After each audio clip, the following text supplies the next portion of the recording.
నమస్కారం. ఓం శ్రీ మాత్రే నమః. మంచి రోజులు వచ్చే ముందు కనిపించే 10 సంకేతాలు. వాటిని గుర్తించి తగిన జాగ్రత్తలు తీసుకుంటే మన ఇంట్లో లక్ష్మీదేవి స్థిరంగా ఉంటుంది.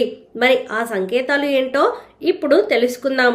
ఒక్కోసారి మనం కొబ్బరికాయను కొట్టినప్పుడు అందులో పువ్వు వస్తుంది. కొబ్బరికాయలో పువ్వు వస్తే చాలా మంచిదని వేద పండితులు చెబుతున్నారు. దీని అర్థం ఏమిటంటే మీరు చేసే పూజలకు దేవతలు సంతృప్తి చెందారని సంకేతం. మీకు రాబోయే రోజుల్లో ఎలాంటి కష్టాలు లేకున్నా ఆ దేవతలే రక్షిస్తారు. అలాగే ఒక్కోసారి కొబ్బరికాయ కుళ్ళిపోవచ్చు. కొబ్బరికాయ కుళ్ళిపోవడం అనేది అపశకునంగా భావిస్తారు. దీని అర్థం ఏమిటంటే మీరు చేసే పూజల్లో ఏదో లోపం ఉందని అర్థం. కాబట్టి ఎప్పుడైనా కొబ్బరికాయ కుళ్ళిపోతే వెంటనే దేవుడిని క్షమించమని కోరుకొని కొత్త కొబ్బరికాయను కొడితే సరిపోతుంది. ఎవరికైతే కనుబొమ్మలు బాగా దట్టంగా ఉంటాయో అలాంటి వాళ్ళు బాగా అభివృద్ధి చెందుతారు.